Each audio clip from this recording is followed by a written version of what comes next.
नमस्कार दोस्तों, care nature की इस वीडियो में आपका स्वागत है। बद्रीनाथ से 45 किलोमीटर पहले पड़ने वाले जोशीमठ में अब सड़कों से लेकर घरों तक बड़ी बड़ी दरारें पड़ रही हैं, जिसको देखकर आपको यह लगेगा कि यहाँ कोई भूकंप आया है, जबकि ऐसा कुछ भी नहीं है, बल्कि यहाँ पूरी जमीन ही खिसकने वाली है। अगर बात करें यहाँ के इतिहास की, तो आदि शंकराचार्य ने पूरे भारतवर्ष में 4 मठों की स्थापना की थी, जिसमें से मेन जोशीमठ है। और सबसे अहम बात तो यह है कि यदि आपको बद्रीनाथ के दर्शन के लिए जाना है तो आपको शहर से होकर जाना पड़ता है। लेकिन इस वक्त जोशीमठ में डर का माहौल है, जमीन धंस रही है और शहर पर ढह जाने, तबाह हो जाने का खतरा मंडरा रहा है। जोशीमठ के मारवाड़ी बाड़ में 6 जनवरी 2023 को जमीन फटकर अचानक पानी निकलने लगा और वहां जेपी कंपनी की 35 बिल्डिंगों को तुरंत खाली कराना पड़ा। करीब 3000 लोग इससे प्रभावित हुए और अब तक 70 से ज्यादा परिवार शहर छोड़कर जा चुके हैं। और अगर आंकड़ों की माने तो शहर में कुल 4500 इमारतें हैं, जिनमें से 680 से अधिक मकानों में दरारें आ चुकी हैं, यानी कि ये घर अब कभी भी ढह सकते हैं। 1976 में एमसी मिश्रा समिति ने ये रिपोर्ट भी दी थी कि ये शहर कभी भी ढह सकता है और ये भी कहा था कि लैंडस्लाइड के खतरे से बचने के लिए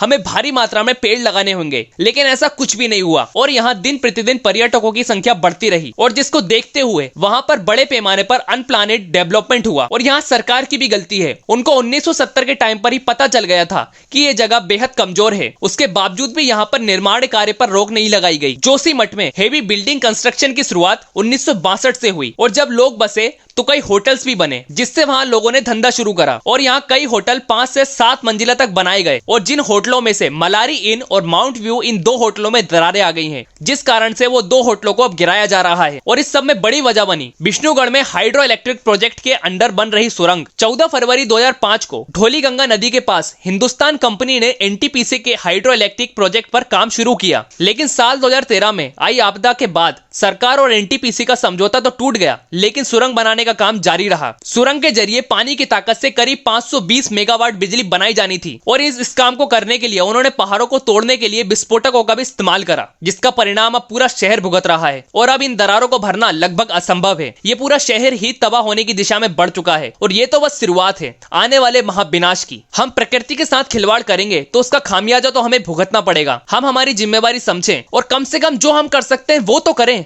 प्रदूषण को फैलाना बंद करें और पेड़ जरूर से जरूर लगाएं। और यदि आप पर्यावरण में हो रहे बदलावों के बारे में जानना चाहते हैं और पर्यावरण के प्रति जागरूक होना चाहते हैं तो आप हमारी वेबसाइट विजिट कर सकते हैं और साथ ही आप लोगों को पर्यावरण के प्रति जागरूक करने के साथ साथ अच्छा खासा पैसा भी कमा सकते हैं। लिंक डिस्क्रिप्शन में है। जय हिंद।